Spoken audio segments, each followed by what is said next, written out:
As a New York City licensed master plumber, I'm often asked by my clients whether or not New York City's drinking water is safe. We've all had situations where we've had severe stomach cramps and pains and many runs to the bathroom, and we can't really explain why. So we write it off to a temporary stomach virus or maybe something that we ate. But the truth is, it could be something in our drinking water causing these conditions.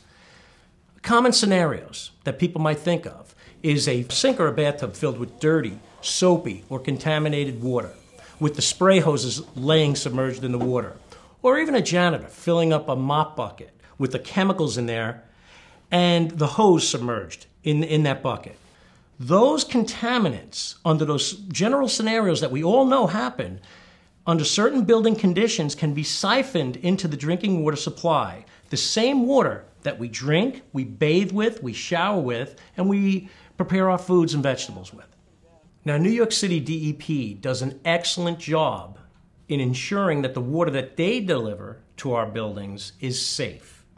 What they can't control, however, is the contaminants that may be picked up once the water's inside the building, such as the scenarios that I've described. The New York State Department of Health has recognized this problem, and under Section 5 of the New York State Sanitary Code, they've taken action by requiring that all water purveyors in the state of New York, including New York City DEP, have a backflow prevention program in place. So what is a backflow preventer? Very simple. It is the device that's installed at the head of your water service, which will prevent the backflow of any water, including that may be contaminated or poisoned, back into the public drinking water supply, where it can potentially contaminate tens or even hundreds of thousands of people. Here we have an actual installed backflow prevention device. This one happens to be on a sprinkler service, not a domestic water service, because don't forget, for any building that poses any degree of hazard, you must protect all services, domestic and sprinkler. So how this device works is pretty simple.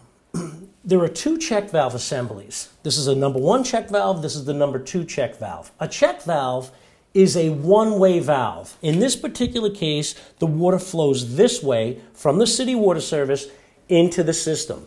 This system not only has stagnant water in it, but it also has antifreeze chemicals in it. So we do not want that type of water flowing back into the city water main and poisoning people downstream and making them sick. So as the water flows through into the system, these check valves open. But a check valve is a one-way valve. That's another name for it, a one-way valve. The water can flow this way, but not backwards. So as many of us are aware right now, New York City DEP is out there in full force inspecting buildings in order to comply with the sanitary code. And they're issuing these 30-day notices. These 30-day notices are going out to many, many property owners right now. And here's the trick. There's over 100,000 properties in New York City that require inspection and possible installation of backflow prevention devices. So many of my customers are receiving these 30-day letters and saying, Bob, what do we do about this? 30 days is not a lot of time to get this process rolling. There are so many steps that have to be taken once New York City DEP contacts you and gives you the 30-day notice. Very many steps, which is why Varsity has devised a simple, all-inclusive turnkey program. So let me tell you what's involved. First thing you have to do when you get the notice is request an extension and say, look, we're on this, we're trying to comply, but we need more time. And Varsity will get you an additional 30 days. Take the pressure off. After that, a Varsity employee, a qualified employee, has to visit the premises, and he has to survey to see how many devices you have, whether or not you need devices at all in your particular building, how many devices, what size, and how they need to be installed in order to meet the installation requirements. A proposal is then generated. Once the proposal is accepted, then our engineer is returning to the premises to do his own survey where he gathers the necessary information. He has to draw up plans, submit them to the DEP Cross-Connection Control Unit for review and approval. Once the plans are approved, then the licensed master plumber will obtain the necessary permits to install the device or devices by Department of Buildings. After installation, he'll get the requisite inspections, and then both the design engineer and the licensed master plumber have to return to the premises, inspect the installation to make sure that it complies with the approved design drawings, and certify a document stating so. Finally, a New York State certified backflow prevention device tester has got to test that device to ensure that it's working properly in accordance with the rules and guidelines. And that tester has got to be employed by a New York City licensed master plumber.